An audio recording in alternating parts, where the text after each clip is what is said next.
So, welcome again, everybody. I'm Danny Anderson, and I'm from Naugatuck, Connecticut, and I go to the University of New Hampshire. About to go into my second year there. I'm happy every one of you is here today to hear the story of how the Lord changed my life. So, a little bit of background on what my story. So I grew up in Naugatuck, like I said, and growing up we would go to church for tradition. We would go more when I was younger, but as I grew older, kind of stopped going because I did sports and that kind of took over on the weekends. But it was like I didn't really get that much out of church to begin with. So because I would always say that, like, I believed in God. I believed in a higher power, but I didn't know him personally. And thus, because of that, my identity throughout growing up was shaped by those around me. And I'll get into that a little bit. So I think for much of my life, at least starting in middle school, I just cared so much about how I appeared to other people. Middle school, I was very shy, very quiet, only talked to my close friends because I was so worried about judgment from other people. And I would say as I went into high school, almost the opposite happened. There was a switch, and I just wanted to be the most extroverted person, get the attention from a lot of people because I wanted other people to look up to me and to see me as a cool person. I don't know. So in high school, because my identity was placed in these things, that I just wanted to build myself up. I would seek everything for my own pleasure. And though I didn't see it at the time, I was a slave to these thoughts.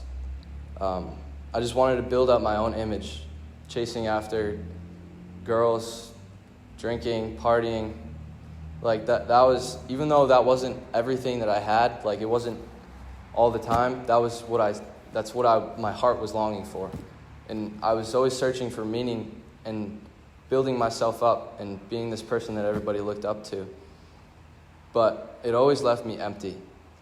I just remember my junior year really starting to, break in, be an upperclassman, and have all these things happen, but ultimately I just felt a void in my heart.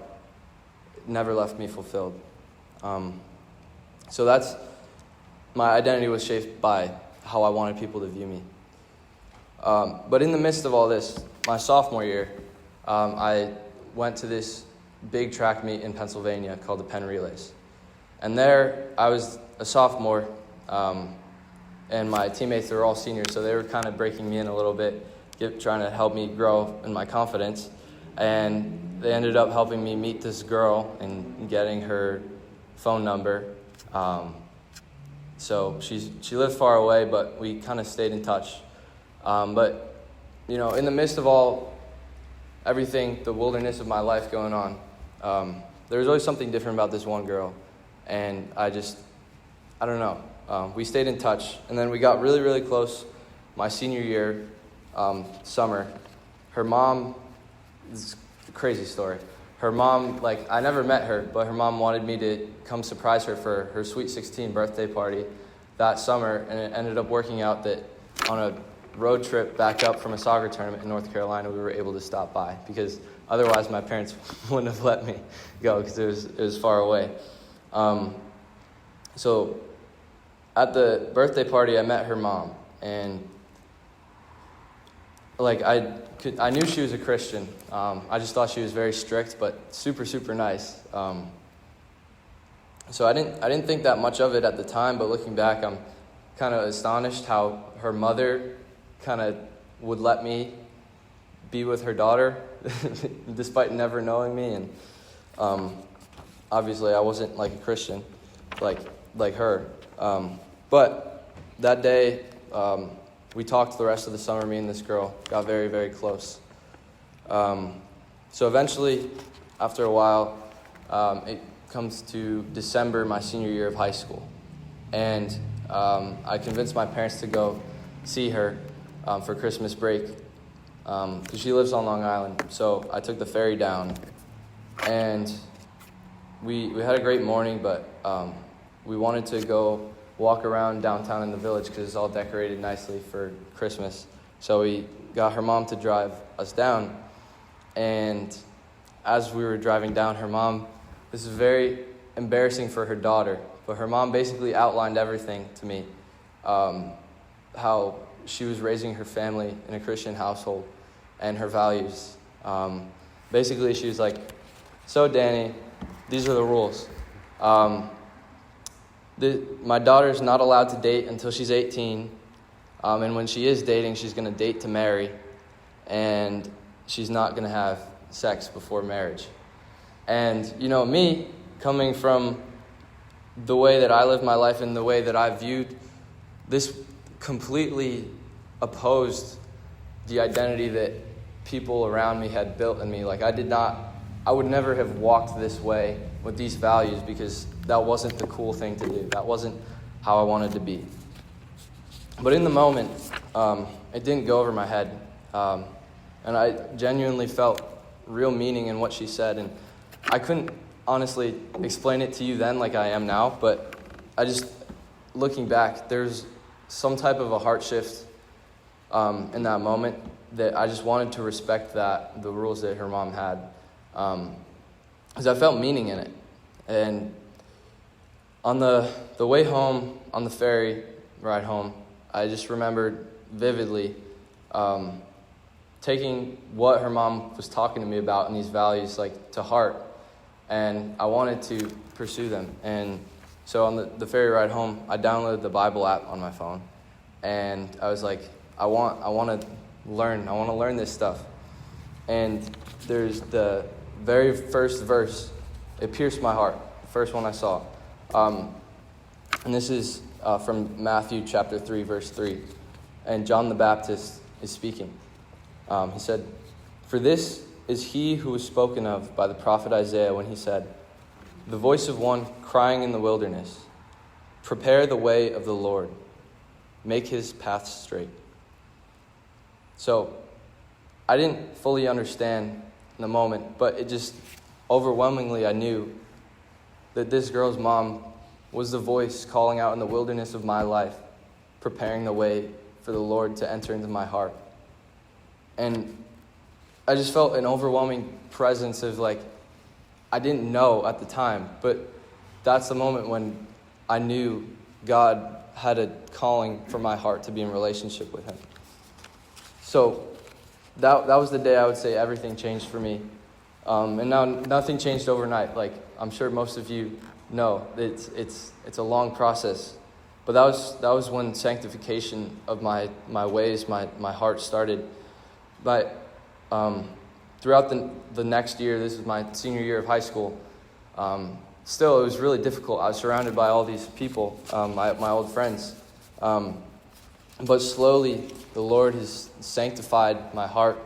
No longer have these desires to drink or to party or lust, and the idolatry that I had for the approval of other people. God has changed my heart and showed me that my identity isn't shaped by the people around me, but it's been given to me by him in Jesus Christ. So reflecting on this and there's so many other little small details that I could be here for hours talking to you about it.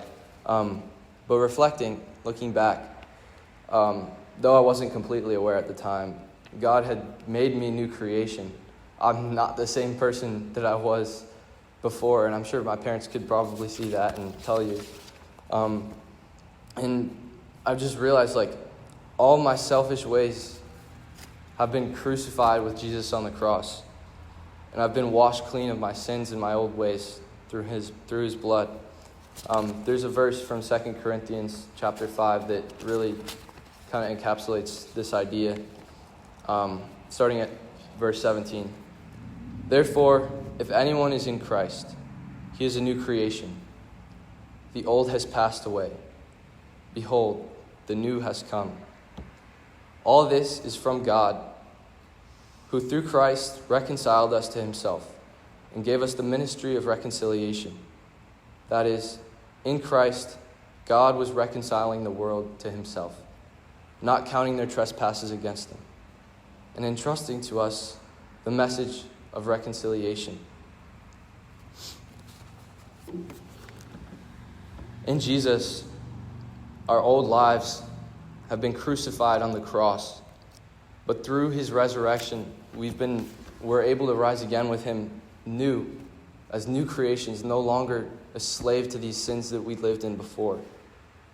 And I've just found, now as a new creation, born again in Jesus, I've been able to live life and life abundantly, no longer oppressed by the sins of my past, no longer oppressed by the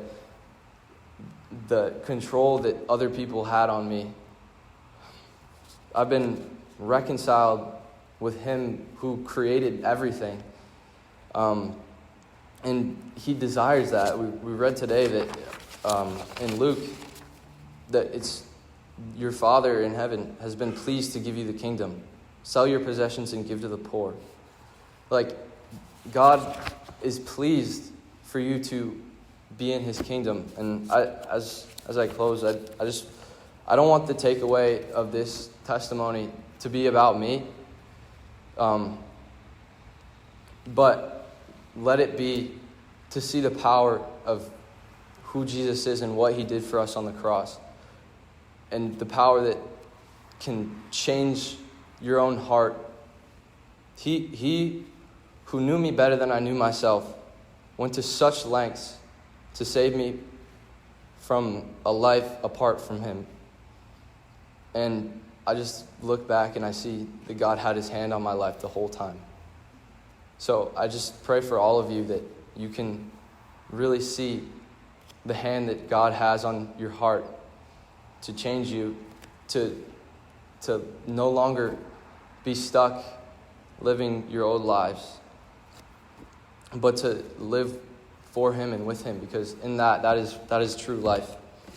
And the last verse I'll just close with. For our sake, he made him to be sin who knew no sin, that in him we might become the righteousness of God. And that is the story of the gospel. And I hope that by sharing this testimony, it can encourage you to grow closer to Jesus, and that he can change your lives if he hasn't already, like he's changed mine. So thank you all for listening, and thank you.